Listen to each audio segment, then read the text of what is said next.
to the Freddy Fazbear Virtual Experience. Fazbear Entertainment is excited to join the digital age, and what better way to do that than with an edge-of-your-seat virtual reality experience.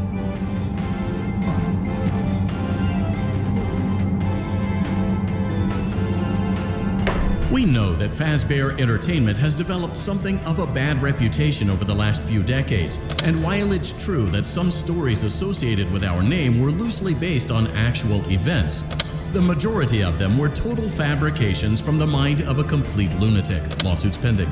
But we aren't above laughing at ourselves. Ha ha ha.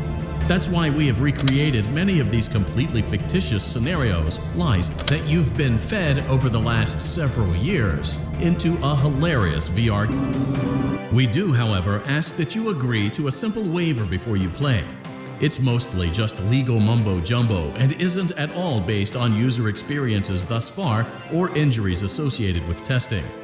Just touch the button to agree, and then we can jump right into some harmless fun that can't harm you at all in any harmful way. Thank you for playing the Freddy Fazbear Virtual Experience. You acknowledge that Fazbear Entertainment is not responsible for accidental digital consciousness transference, real-world manifestations of digital characters, nightmares, night terrors, night sweats.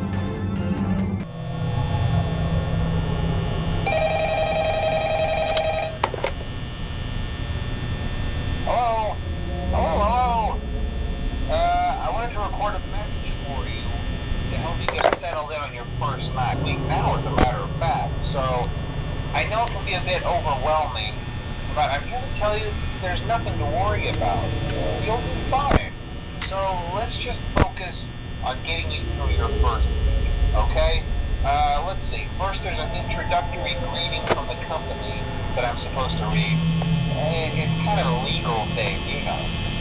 Welcome to Freddy Fazbear's Pizza, a magical place for kids and grown-ups alike, where fantasy and fun come to life. Fazbear Entertainment is not responsible for damage to property or person. Upon discovering that damage or death has occurred, a missing person report will be filed within 90 days or as soon as property and premises have been thoroughly cleaned and bleached and the carpets have been replaced. Blah, blah, blah. Now, that might sound bad, I know, but there's really nothing to worry about. The animatronic characters here do get a bit quirky at night, but do I blame them? No.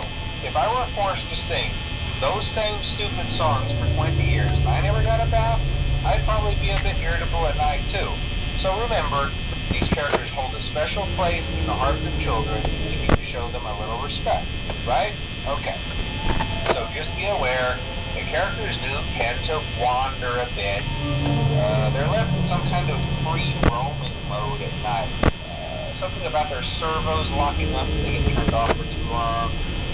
They used to be allowed to walk around during the day too, but then there was the bite of 87. Yeah, it's amazing without its costume on. Now, since that's against the rules here at Freddy Fazbear's Pizza, they'll probably try to forcefully stuff you inside a Freddy Fazbear suit.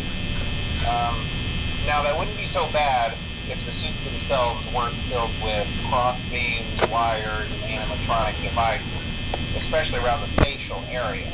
So you can imagine how having your head forcefully pressed inside one of those could cause a bit of discomfort and death. The only parts of you that would likely see the light of day again would be your eyeballs and teeth that pop out the front of the mask. Yeah, they don't tell you these things when you sign up. But hey, first station of breeze. I'll chat with you tomorrow. Check those cameras and remember to close the doors only if absolutely necessary. Gotta conserve power. Alright, good night.